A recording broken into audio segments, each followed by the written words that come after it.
इस mixer grinder पे लिखा है कि ये अनब्रेकेबल है। अब मैं अगर कस्टमर को यही चीज बताऊंगा कि आप चाहे इसमें लकड़ी, लकड़ा, लोहा, ईटा, पत्थर जो भी डाल लो, ये सबको पीस देगा, ग्राइंड कर देगा और नहीं टूटेगा, तो शायद वो उतना इंटरेस्टेड नहीं होगा और उसे लगेगा कि मैं ऐसे ही झूठ बोल रहा हूँ। बट अगर मैं वही पत्थर, वही लकड़ी इसमें डाल करके उसे पीस के दिखाऊं, तब वो ज्यादा इंटरेस्टेड होगा, तब वो मेरे पे यकीन कर लेगा। Welcome to the series sales psychology episode number 11। इसे कहते हैं show don't tell principle. Show don't tell principle का मतलब है कि आप अपने प्रोडक्ट या फिर सर्विसेज के बारे में बताने से ज्यादा दिखाना स्टार्ट कीजिए। एग्जाम्पल के लिए मान लीजिए कि एक हेलमेट का दुकान है, तो जब भी हम हेलमेट लेने जाते हैं तो हम क्या देखते हैं शोरूम में हेलमेट के? एक से एक फैशनेबल हेलमेट, एक से एक ट्रेंडी हेलमेट। बट क्या हेलमेट का एक्चुअल पर्पस अच्छा दिखना है या अच्छा दिखाना है आपको? नहीं ना। हेलमेट का एक्चुअल पर्पस है आपको एक्सीडेंट से बचाना, आपकी जान की रक्षा करना। तो ये प्रिंसिपल के अनुसार अगर हम चले तो ये कहता है कि रादर देन अच्छे डिजाइन वाले हेलमेट्स रखने के बजाय और ये बताने के बजाय कि ये कितना स्ट्रॉन्ग है, कितना ड्यूरेबल है या फिर जो भी इसमें फीचर्स है, अगर हम डैमेज्ड हेलमेट्स रखें, टूटे हुए, स्क्रैच लगे हुए, और जब क्लाइंट को उसे दिखाए और ये बोले इस तरफ ये जो स्क्रैचेस आप देख रहे हैं, ये डैमेज जो आप देख रहे हैं, ये हेलमेट ने अपने ऊपर ले लिया ताकि इससे पहनने वाले की वो जान बचा सके। और इस डैमेज और डेंट को देख करके आप खुद अंदाजा लगा सकते हैं कि अगर उस इंसान ने ये हेलमेट नहीं पहना होता तो उसके सर का क्या हाल होता, जिससे कि सामने वाले के अंदर सच में वो डर बिल्डअप हो जाएगा जस्ट बिकॉज आपने उसे दिखाया, ना कि सिर्फ उसे बताया, और उसके अंदर उस हेलमेट को खरीदने का और इंटरेस्ट बढ़ जाएगा। तो अब आप पूछेंगे कि एज अ बिजनेस ओनर या फिर एज अ सेल्समैन हम अपने पिच में अपना प्रोडक्ट या फिर सर्विसेज में इसे कैसे इंप्लीमेंट करें। आइए जानते हैं कि आपके एक्शनेबल स्टेप्स क्या होने चाहिए। फर्स्ट स्टेप, अपने प्रोडक्ट का कोर प्रॉमिस आइडेंटिफाई करो कि आपका प्रोडक्ट या सर्विसेज क्लाइंट के किस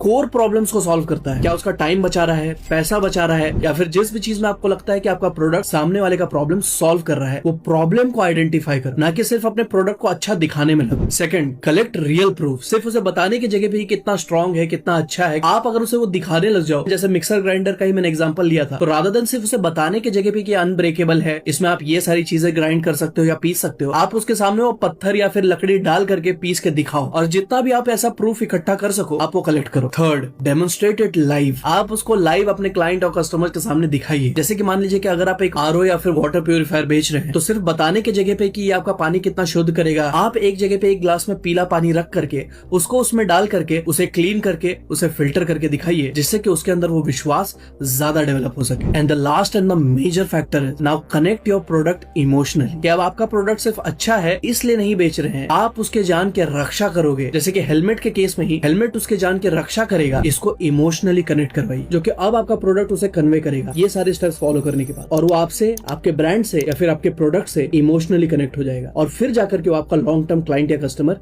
बन जाएगा। मैं आपको सेल्स इंडस्ट्री और सेल्स साइकोलॉजी का मास्टर बना दूंगा, बट उसके लिए आपको मुझे फॉलो करना पड़ेगा। Thank you so much.